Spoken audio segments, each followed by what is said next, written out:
You don't notice the collapse at first. Nobody ever does. You just feel the small things, the way your grocery bill grows teeth, the way headlines switch from temporary inflation to unexpected volatility, the way your paycheck starts behaving like melting ice. And then, almost overnight, you realize you're living inside the same sequence Rome, Britain, and Weimar swore they were too sophisticated to repeat. You're not watching history. You're standing in it. It always starts with trust dying quietly, not in speeches or charts, but in the moment people stop believing the currency will buy tomorrow what it buys today. The Romans felt it when their silver coins turned to tin. The British felt it when sterling lost its global crown. And in Weimar Germany, people felt it when a loaf of bread cost more at sunset than it did at sunrise.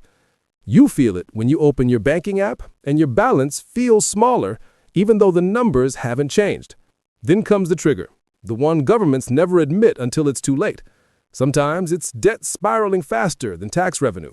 Sometimes it's foreign countries dumping your currency like it's radioactive. Sometimes it's a geopolitical crisis that forces a government to print money just to pretend everything is fine. The trigger doesn't topple the system by itself. It exposes how hollow the structure already was. And you, standing in the middle of your everyday life, become collateral. The timeline after that becomes brutally predictable. First, prices rise faster than wages. You try to adjust, buy in bulk, cut small luxuries, convince yourself it's temporary. But currency collapse doesn't care about your optimism. As Rome debased their coins, merchants hoarded real metal and refused imperial money.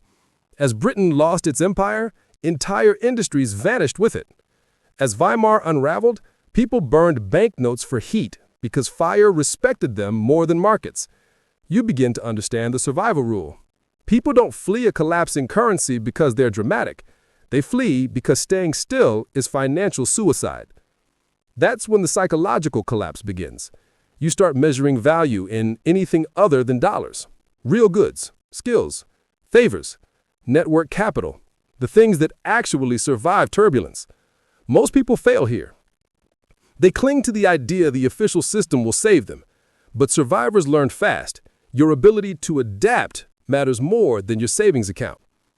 You begin shifting your habits the way survivors always have. You shorten your personal supply chain, local food, local trades, local repairs.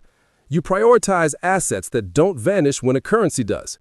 You build redundancy, multiple ways to earn, multiple ways to store value, multiple ways to function when the formal economy freezes. You stop thinking in terms of stability and start thinking in terms of resilience. And then comes the final stage, the replacement era. It happened after Rome with new regional currencies. It happened after Britain lost its reserve status.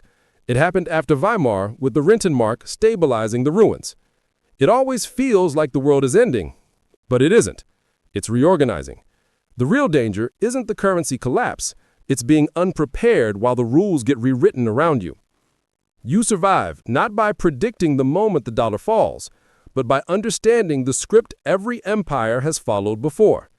The moment you see the pattern, you stop being a spectator and become someone who can actually navigate it.